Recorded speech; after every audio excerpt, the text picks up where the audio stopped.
Mutikai Oyes and all my relations, hello. Yes, I am going to go through the intros and the outros into these videos because some of you all may watch these out of order. You may not watch them all. So here we go. And I'm not going to have the windows that I usually have in my videos. Just want to talk. So the first fear that I want to address is the idea of pointing blame. Okay? First of all, Chinese people, not to blame for this, okay? Individual people, maybe, if they happen to be Chinese, oh well, that's not the point. Now, I know a number of Chinese nationals who have moved to this country, and to a person, not a single one of them trusts the Chinese government, not even now. That the idea that they are being truthful about what happened, not even now. So when he speaks of the Chinese virus, it is very obvious to me that it's a dig on the government, not the people.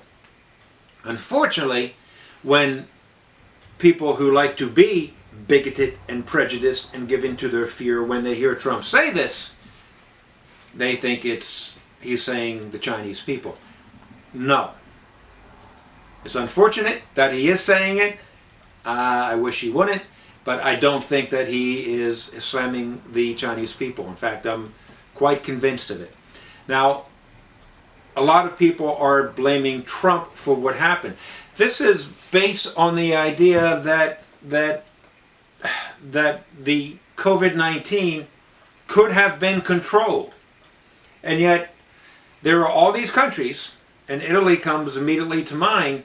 You know, Italy didn't have to deal with this kind of thing, and I don't know, forever, since maybe the 1917 flu epidemic. You know, there are a lot of countries that are dealing with this. This is a global pandemic. So the idea that somehow we would have had the intellect and the foresight and the intuition and whatever to handle this and conquer this and stop this from infecting our nation, these are all pipe dreams. These are all fantasies. Could be true, could not be true. My point in all of this is the anger, the rage, the pointing the finger. As I said, the rage comes from the fear. It is counterproductive. We need to focus on only one thing, and that's taking care of ourselves, taking care of each other. Right now, it's also very plainly obvious to me that Trump is pretty fearful himself.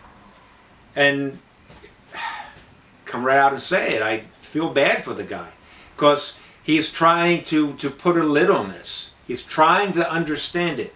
And I think he's doing a pretty decent job.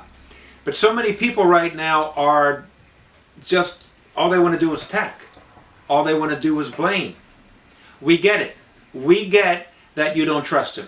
We get that you think he is the devil, Satan incarnate. We get it. And for the sake of argument, or for the sake of not argument, I should say, maybe you're right. But it's absolutely immaterial right now. The only thing right now is we're trying to figure this out. And that includes him in a big way. Now, I know about all the lines, the crowds at the airports. Again, we're trying to talk with not even the benefit of hindsight. We think we have hindsight. We're talking about, well, if we put these measures in effect a month or two ago, then none of this would have happened. We don't know. Absolutely, we don't know.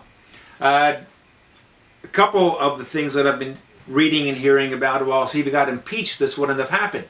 Well, if he got impeached, our government would still be trying to rearrange and still be trying to adopt to the president being impeached, and that would be pretty much on their minds. So the idea that they were going to have the time to properly deal with COVID-19, again, no.